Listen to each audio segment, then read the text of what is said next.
Имрӯз якум дарси дараҷаҳоро мегузарем.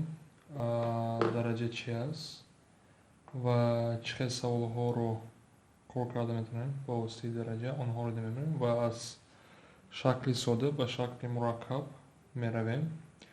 Аз аввал сар кунем, яъне шакли умумии дараҷа чӣ хел аст, онро мебинем. Шакли умумии дараҷа а дар дараҷаи n.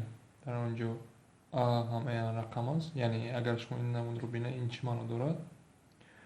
А зарби а зарби а зарби, яъне аро бо худ n маротиба зарб мекунем.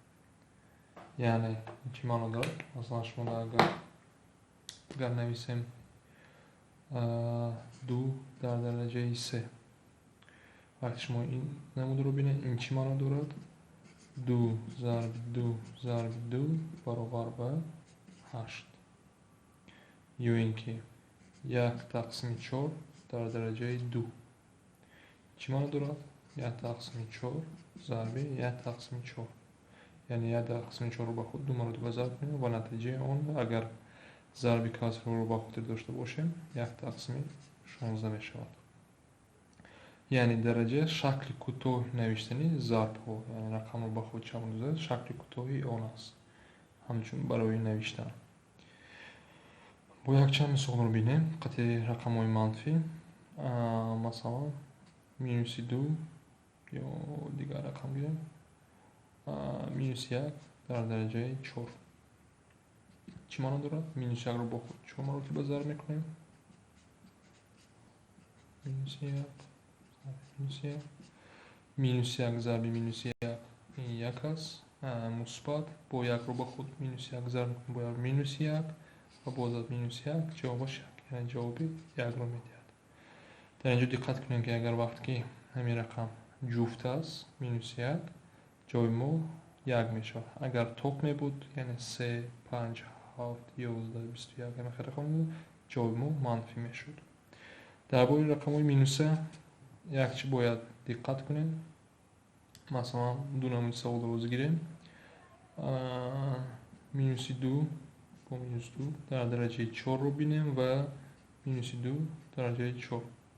Яъне як бор бо қавз навиштем, дигар бе қавз навиштем. Як бинем натиҷа чӣ мешавад? Чӣ маъно дорад? Минус 2-ро ба худ 4 маротиба зарб мезанем баробар ба 16. дар ин ҷо бошад минуси 2 зарби 2 зарби 2, яъне 2-ро ба худ 4 менем, ки минуси 1 маротиба минус 16. Чӣ ки диҳсидем, натиҷаҳо ҳар хел аст.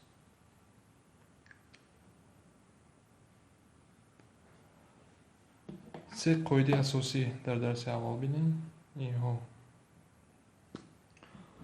якумаш, агар ягон рақам дар дараҷаи 1 бошад, ҷавобаш ҳам вақт худаш аст. Дуюм, а дар дараҷаи 0. Вақте ки дараҷаи 0 дидем, ҷавоби ин ҳам вақт 1 мешавад. се, агар дараҷаи мо минуса бошад, мо инро ба дигар шакл навишта метавонем, яъне 1 тақсими а дар дараҷаи n.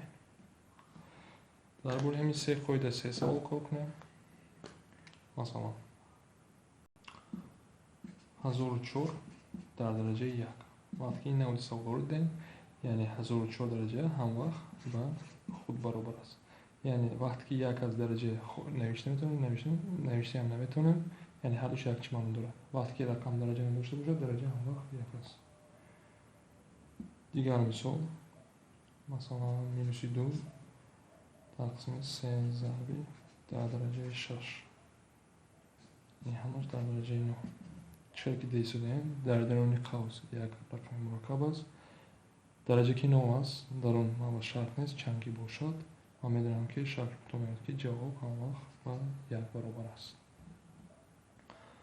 дар бораи сеюм як савол кор кунем. Масалан 5 дар дараҷаи минуси 2. вақте ки шумо ин намуди саволро бинем, ина мо чӣ хел навишта метавонем? Аз рӯи қоида ман 1 тақсими 5 дар дараҷаи 2 навишта метавонам. ин ҳам ба чӣ баробар мешавад? 1 тақсими 22 5. این بود درس یکم. درس دوم با دیگر قاعده ها با دوام میکنیم.